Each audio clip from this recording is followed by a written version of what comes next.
Olá, sou o professor João Vitor Teodoro. Nesta videoaula da disciplina de Estatística, falarei sobre probabilidade, pelo menos sobre alguns princípios básicos. Antes de entrar no conceito de probabilidade, vamos falar sobre o que é um experimento aleatório e um experimento determinístico. Um experimento é um teste, é um ensaio relacionado a um acontecimento que gostaríamos de avaliar. E um ensaio, um teste ou simplesmente um experimento aleatório é aquele que, mesmo repetido nas mesmas condições, pode apresentar vários resultados diferentes e não podemos saber com certeza qual será o resultado obtido.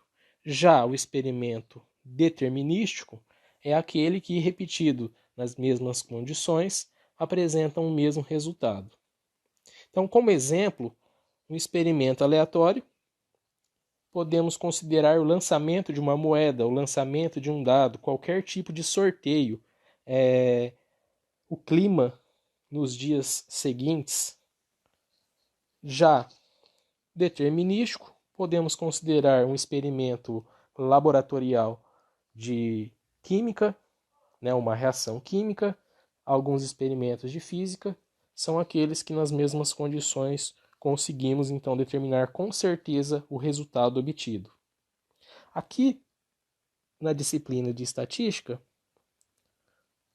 especificamente no conteúdo de probabilidade, vamos trabalhar especificamente com aqueles experimentos aleatórios, cujo resultado obtido não pode ser previsto com certeza, porém conseguimos associar probabilidades a cada possibilidade. Ao considerarmos um experimento aleatório que desejamos estudar, devemos construir o espaço amostral, que é basicamente um conjunto que contém todos os possíveis resultados desse experimento aleatório. Então, mesmo que não consigamos saber com certeza qual é o seu resultado, temos uma gama de possíveis resultados. E estes constituirão, então, o espaço amostral. Normalmente, o espaço amostral é representado pela letra S ou ômega maiúsculo. Tá? Aqui, vamos utilizar somente a letra S. Então, por exemplo, no lançamento de uma moeda, o espaço amostral referente às faces que podemos obter simplesmente são as opções cara, coroa. Já no lançamento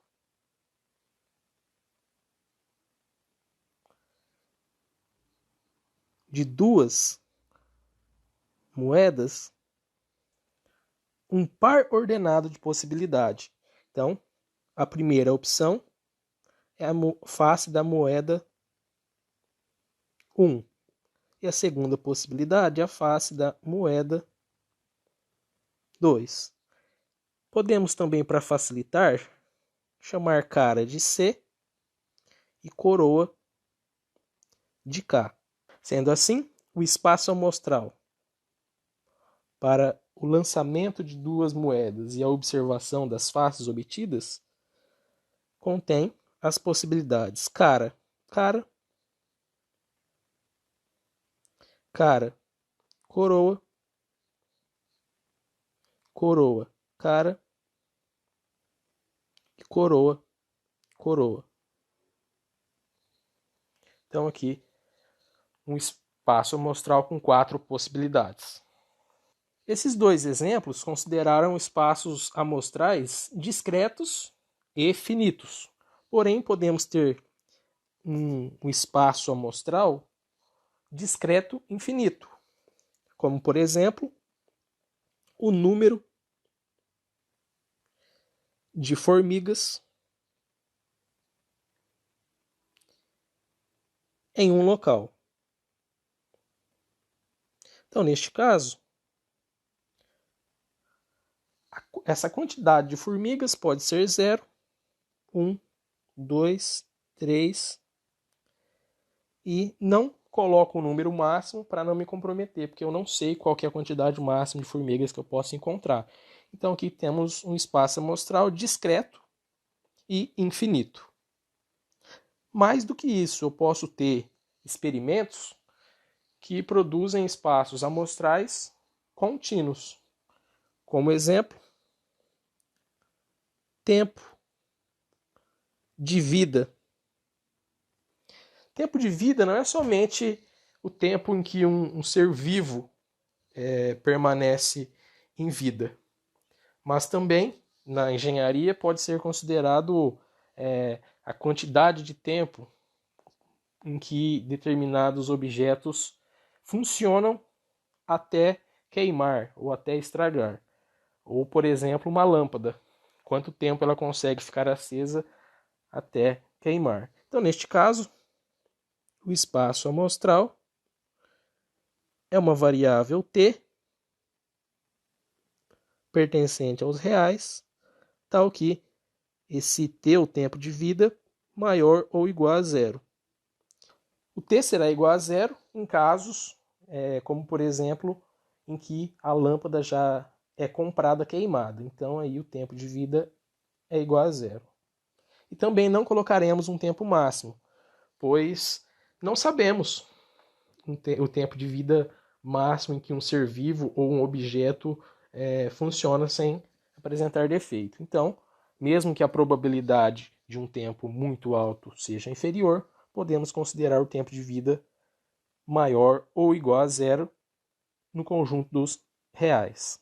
Então, após identificarmos, definirmos o que é um experimento, especificamente um experimento aleatório, e um espaço amostral relacionado a esse experimento aleatório, devemos definir o conceito de evento. Um evento, quando falamos nesse termo, podemos lembrar em uma comemoração, mas não necessariamente um evento é algo festivo ou algo comemorativo. Um velório pode ser um evento. Mais do que isso, qualquer ocorrência, até mesmo dentro dos experimentos aleatórios, podem ser chamados de eventos. Como, por exemplo, no lançamento da moeda, então, no exemplo lá de lançarmos uma moeda, um evento nada mais é do que uma ou algumas possibilidades do espaço amostral, ou um subconjunto do espaço amostral. Então, por exemplo, podemos denotar como letra A maiúsculo o evento face cara. Então, neste caso, o A é exatamente uma única possibilidade. Cara, já no outro exemplo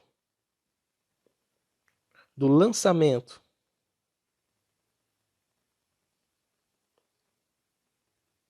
de duas moedas, eu posso ter o evento definido como faces iguais. Então, neste caso, este evento é dado por cara a cara, coroa, coroa. No exemplo da quantidade de formigas, posso criar, por exemplo, uma quantidade de formigas par. Então, aqui, os elementos do meu evento serão 0, 2, 4. Qualquer observação da forma 2n. Também é um evento que contém infinitas possibilidades. E por último, no exemplo do tempo de vida, podemos considerar um evento, chamaremos de D, definido por menos de 50 anos. Neste caso, podemos considerar matematicamente como uma variável t real, tal que t menor que 50 anos. Além disso, temos algumas nomenclaturas bem específicas para eventos, como evento certo, que é o próprio espaço amostral. Então, o espaço amostral é um conjunto, e eu posso também chamá-lo de evento, e ele certamente ocorrerá. Então, por exemplo, no primeiro caso do nosso primeiro exemplo, que falamos sobre o lançamento de uma moeda, que pode ser cara ou coroa, se o próprio evento for cara ou coroa, então certamente uma dessas possibilidades ocorrerá. Também temos o evento impossível. O evento impossível é vazio. Ele não tem nenhuma possibilidade de ocorrência. Então, ele não contém nenhum dos elementos que aparecem no espaço amostral. Quando formos calcular a sua probabilidade, o valor será nulo. Dentro de um espaço amostral, temos também os eventos disjuntos. Então, considerando dois eventos, eles serão disjuntos se a interseção entre eles for vazia. Como exemplo, obter faces iguais e obter faces diferentes ao lançar duas moedas. Então, vamos considerar que obter faces iguais como um evento A e obter faces diferentes como um evento B. Então, neste caso, o evento A tem as possibilidades cara a cara, coroa, coroa. O evento B tem as possibilidades cara, coroa, coroa, cara. Quando calcularmos ou verificarmos a interseção desses dois eventos, não há nenhuma possibilidade em comum. A interseção é vazia, então podemos dizer que são eventos disjuntos. Não pode ocorrer um evento se o outro ocorrer. É importante aqui, especificamente nesse exemplo de lançamento de duas moedas, observar que cara, coroa é diferente de coroa, cara. Cada moeda é única. Tá? Se eu obtenho cara na primeira moeda e coroa na segunda, é diferente de obter coroa na primeira e cara na segunda.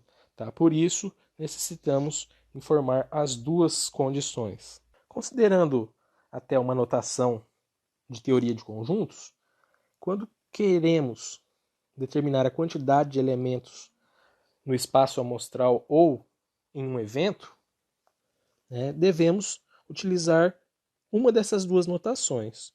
Ou jogo da velha e informar o evento, ou o módulo deste evento. Tá? Então, por exemplo,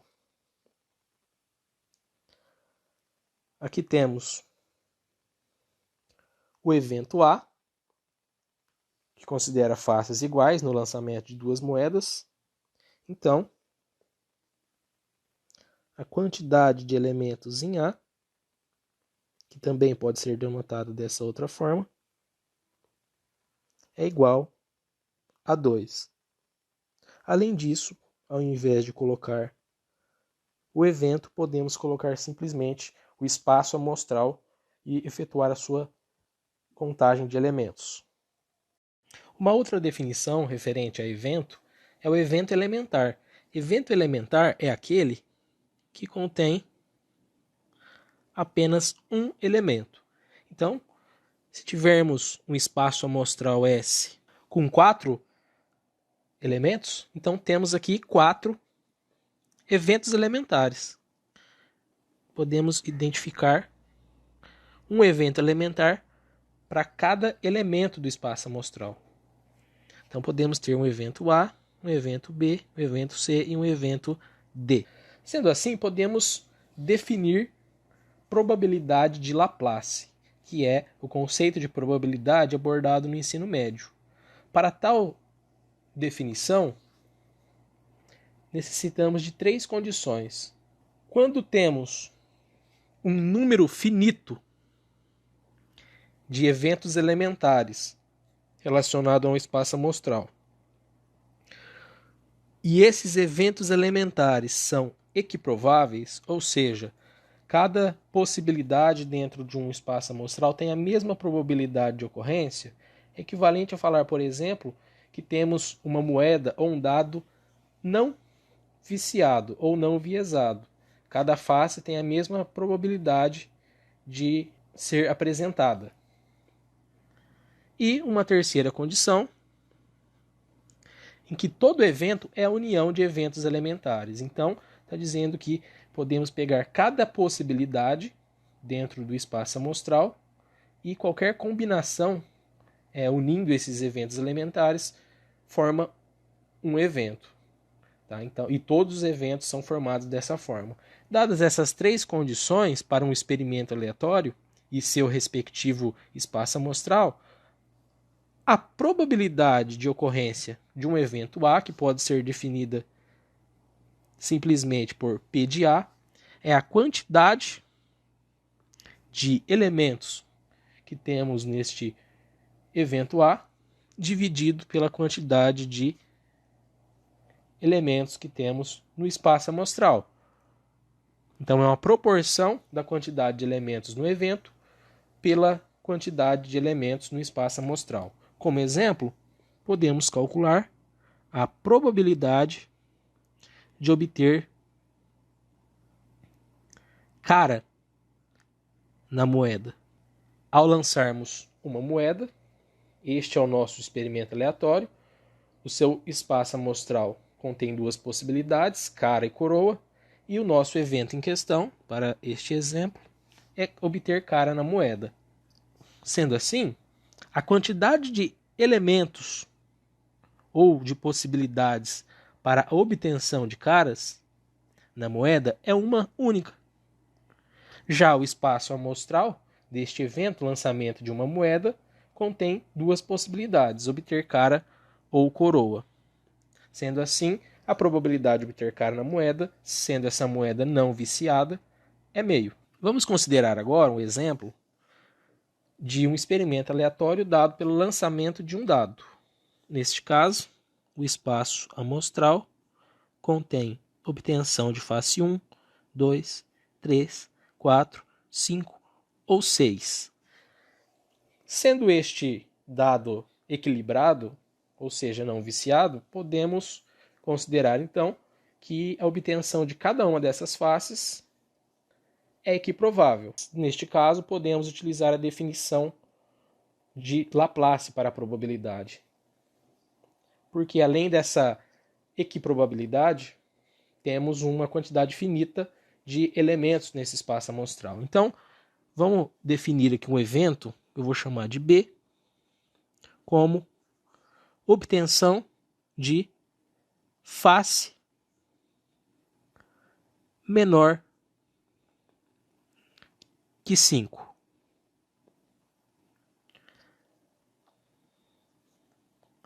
Sendo assim, a probabilidade de obter B é igual à quantidade de elementos em B dividido pela quantidade de elementos no espaço amostral.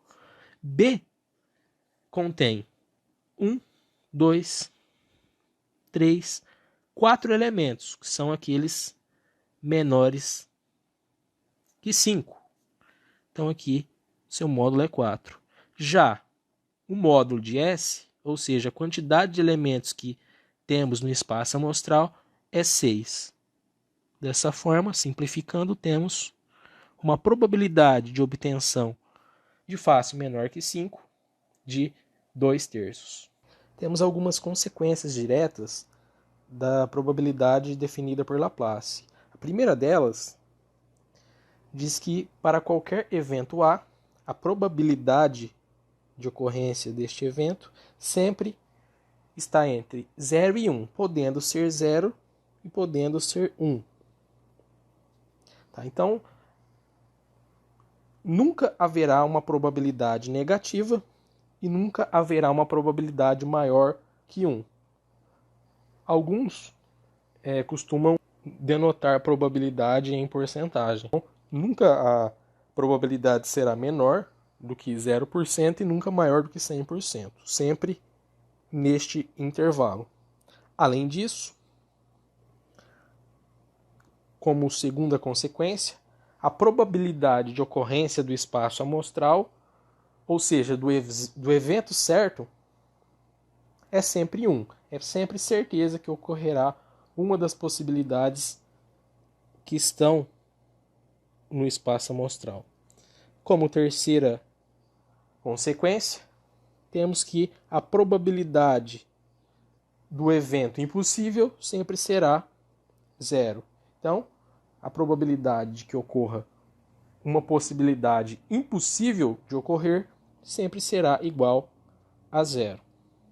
E como última consequência, a afirmação de que, se a interseção entre dois eventos for vazia, isto significa que esses dois eventos são disjuntos, então a probabilidade da união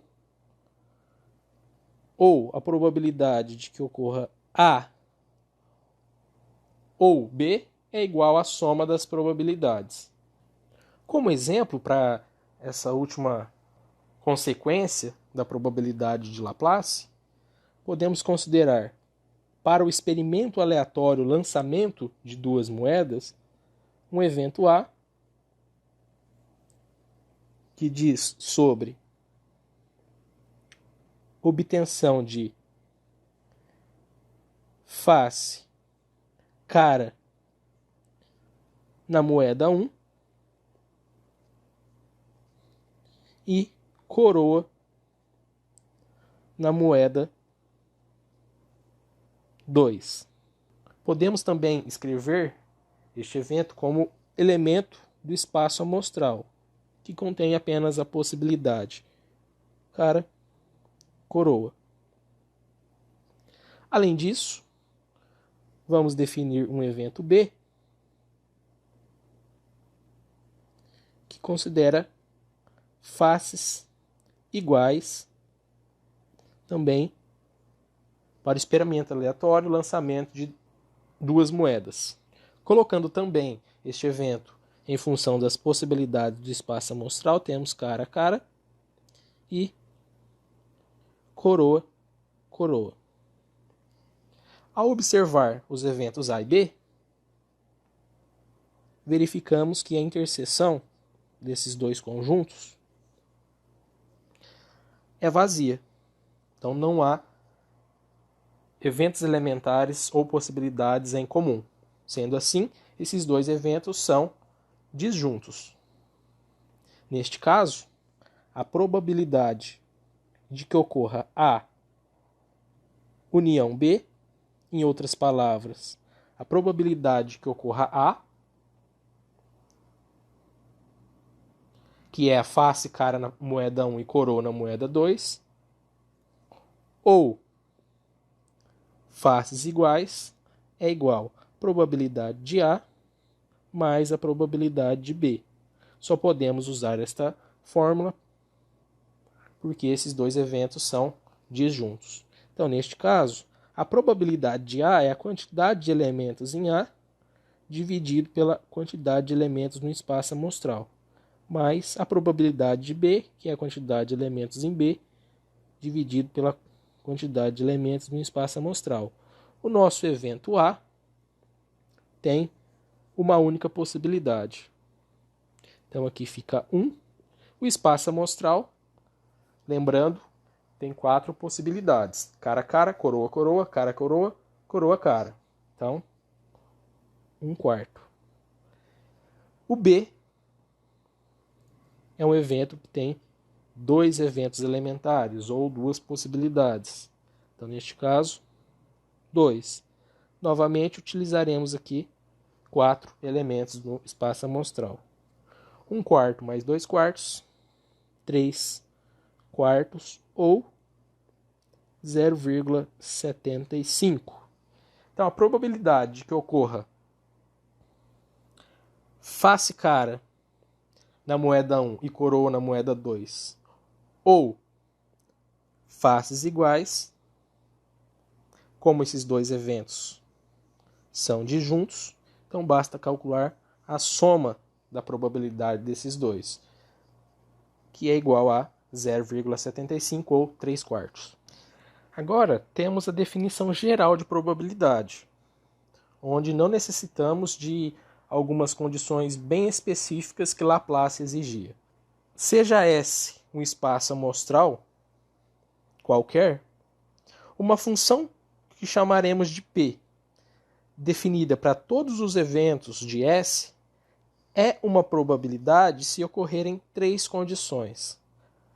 A primeira delas, se essa função P, calculada para todo evento A de S, for entre 0 e 1. Inclusive pode ser 0 e também pode ser 1.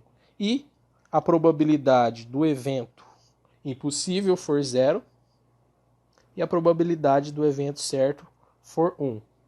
Então, se essa função P aplicada ao vazio for 0 e essa função P aplicada ao conjunto total S for igual a 1, e como última condição, se quando a interseção dos eventos A e B for vazia, ou seja, quando esses dois eventos forem disjuntos, então a probabilidade da união for a soma das probabilidades.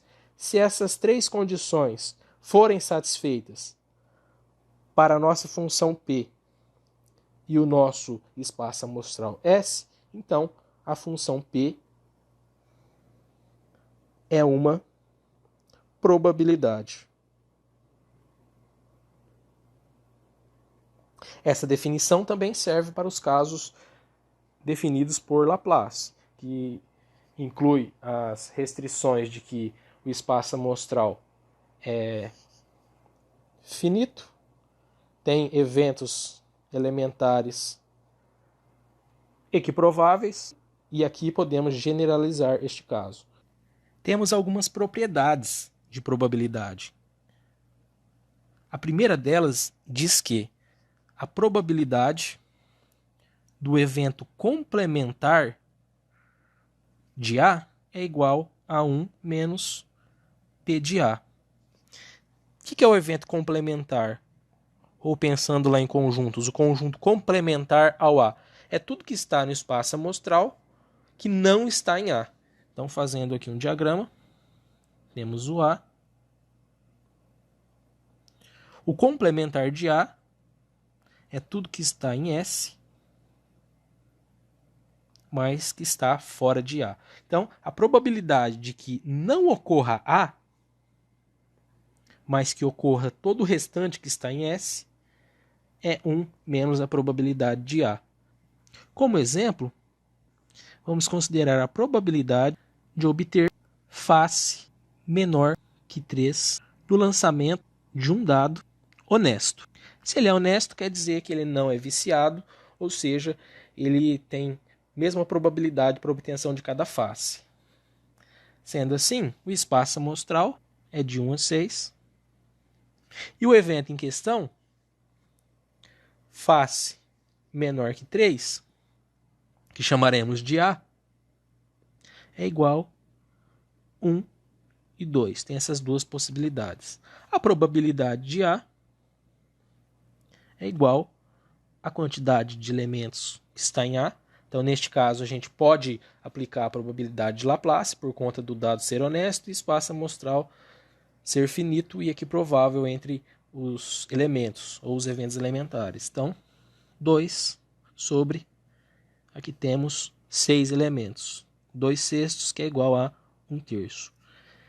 Então, aqui podemos fazer outro questionamento.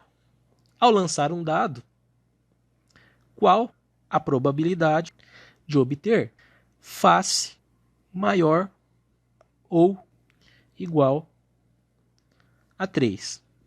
Então, este evento em questão, face maior ou igual a 3, é o evento complementar de A, que era a face menor que 3. Podemos chamar este evento B igual ao complementar de A. Pela proposição apresentada anteriormente, a probabilidade do evento complementar é 1 menos a probabilidade do evento em questão.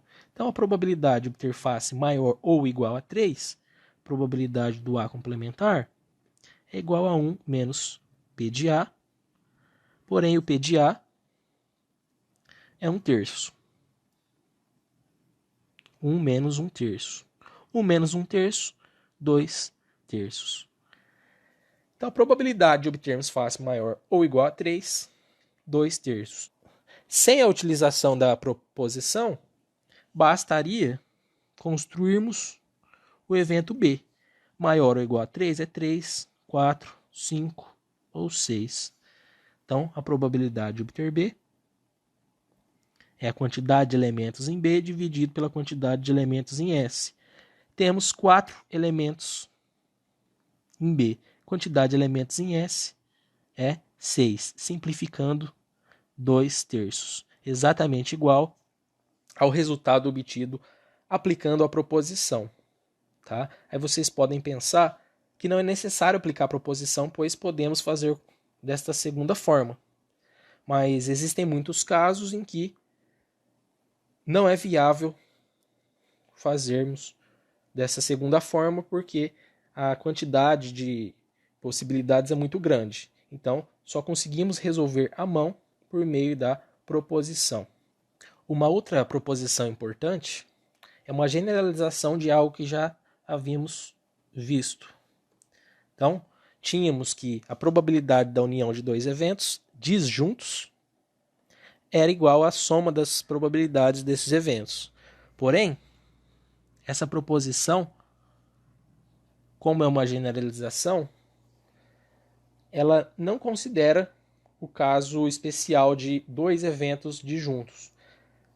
Ela considera o caso de quaisquer dois eventos, disjuntos ou não. Então, a probabilidade da união de dois eventos, ou seja, de que ocorra o evento A ou o evento B, é igual à probabilidade de A mais a probabilidade de B menos a probabilidade da interseção desses dois eventos, ou seja, da probabilidade de que ocorra o evento A e o evento B. Como exemplo, quando não há informação sobre a honestidade deste dado, se ele é um dado viciado ou não, consideramos que ele é um dado honesto, tá? Um dado equilibrado. Calcule a probabilidade de obter face par, que será o nosso primeiro evento, ou uma face menor que 3, que será o nosso segundo evento. Face menor que 3.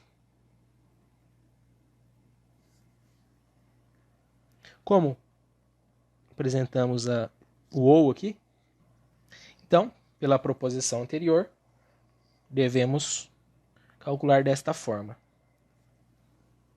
Para tal, necessitaremos da probabilidade de A, probabilidade de B e da probabilidade da interseção de A com B. A probabilidade de A é a quantidade de elementos em A dividido pela quantidade de elementos no espaço amostral. O A face par é quantas possíveis observações temos par no dado. Então, temos a possibilidade 2, 4 ou 6. 3 possibilidades. Já no espaço amostral S, temos 1, 2, 3, 4, 5, 6. Temos 6 possibilidades. Já a probabilidade do evento B é a quantidade de elementos em B dividido pela quantidade de elementos em S. Só estou fazendo desta forma essa contagem porque podemos aplicar aí a probabilidade de Laplace, por conta das pressuposições. Então, B me diz que a face é menor que 3. Face menor que 3 tem a possibilidade de ser 1 ou 2. Duas possibilidades. E um total de 6. E por último, a interseção de A com B. A interseção de A com B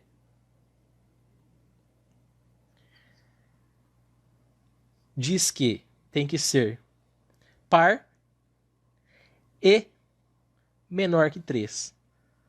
Só existe uma possibilidade. Face 2. Então, a probabilidade da interseção de A com B é igual à quantidade de elementos na interseção de A com B, só tem uma possibilidade, num total de 6. Então, aqui, vou inserir todos esses valores, probabilidade de A, probabilidade de B e probabilidade da interseção, na expressão em questão aqui, probabilidade da união. Então, probabilidade de A união com B é igual à probabilidade de A, que já calculamos aqui, que é 3/6, mais a probabilidade de B, que já calculamos também, que é 2/6, menos a probabilidade da interseção de A com B, que é 1/6. Então, chegamos no resultado, 3/6 mais 2/6 menos 1/6, 4/6. Simplificando, 2/3. Sendo assim, obter face par ou menor que 3 tem uma probabilidade de 2/3. Podemos fazer sem utilizar a proposição. Para a determinação da união dos eventos A e B, temos que identificar quais elementos entre 1 e 6 das faces de um dado que são pares ou que são menores que 3. Sendo assim, o 1 é par ou menor que 3? Sim, ele é menor que 3. O 2 é par ou menor que 3? Sim, as duas condições. O 3 é par ou menor que 3? Não. O 4 é par, então ele pode entrar. O 5, par ou menor que 3? Não. O 6, ele é par, então ele entra. Então basta uma das duas condições para fazer parte aqui da união. E posso calcular a probabilidade da união de A com B, que é igual à quantidade de elementos que temos aqui no evento, 4, dividido pela quantidade de elementos que temos no espaço amostral. O espaço amostral S tem as possibilidades 1, 2, 3, 4, 5, 6. São 6 possibilidades de face. Simplificando aqui, temos 2/3. Exatamente igual ao resultado obtido por meio da proposição. Muitas vezes não conseguimos fazer dessa segunda forma aqui. Tá? Se torna inviável por questão de uma contagem muito alta. Então, em alguns casos, temos que usar necessariamente a proposição. Falarei brevemente sobre o conceito de probabilidade condicional. Para tal, consideraremos o experimento aleatório dado pelo lançamento de 2 dados honestos. Então, para isso, assim como fizemos no lançamento de 2 moedas, vamos considerar o par ordenado, onde o primeiro componente é a possibilidade para a face obtida no dado 1 e o segundo componente para o dado 2. Sendo assim, o espaço amostral apresenta essas 36 possibilidades, onde cada face de cada dado varia de 1 até 6. Além disso, defini 2 eventos, o evento A, que está em verde, e o evento B. O evento A, em sua definição, considera faces menores ou iguais a 4 para ambos os dados. Já a definição do evento B é a soma 7, Então, ao somarmos as duas faces, a soma tem que ser exatamente igual a 7. Sendo assim, podemos calcular a probabilidade que ocorra A e a probabilidade também de que ocorra B.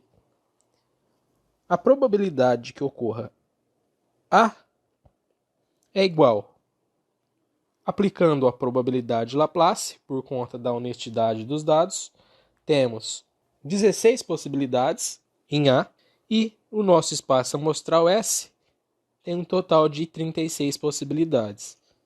Portanto, o módulo de S é igual a 36.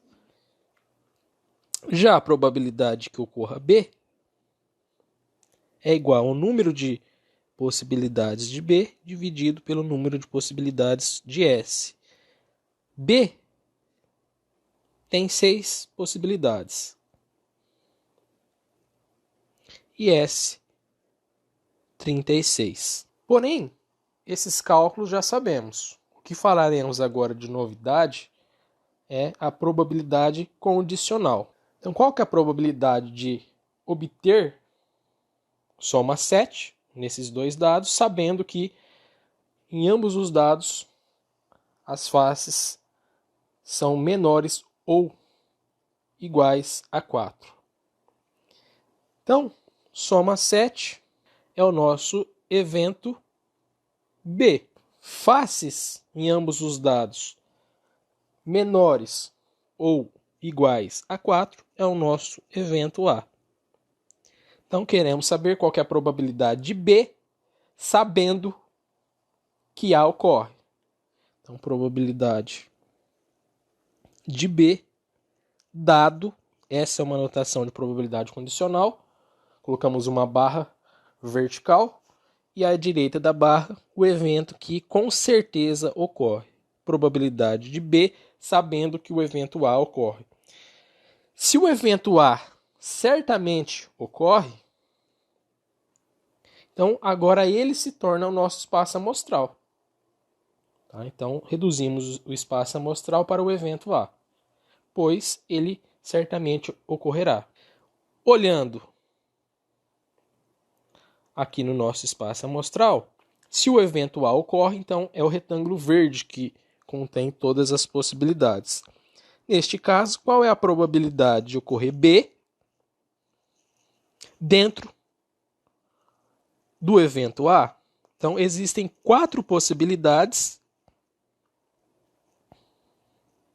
de B dentro de A, que tem 16 possibilidades. Sendo assim, a probabilidade de ocorrer B, dado que A ocorre, é 4/16. 4/16. Podemos fazer o contrário, calcular a probabilidade de obter faces menores ou iguais a 4 em ambos os dados, sabendo ou dado ou se é certo que a soma das faces obtidas nesses dois dados é exatamente 7. Então aqui, anteriormente, tínhamos a probabilidade do evento B ocorrer, dado que o A ocorre, e aqui é o contrário. É a probabilidade do A ocorrer, dado que certamente o B ocorre. Então, queremos a probabilidade do A reduzindo o espaço amostral para o conjunto B. Visualizemos aqui o nosso espaço amostral.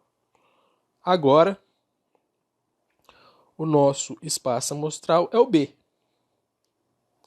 que contém 6 possibilidades. E dentro de B, eu quero as possibilidades de A, que são 4 possibilidades. Então, a probabilidade de que ocorra A dado B é 4 num total de 6.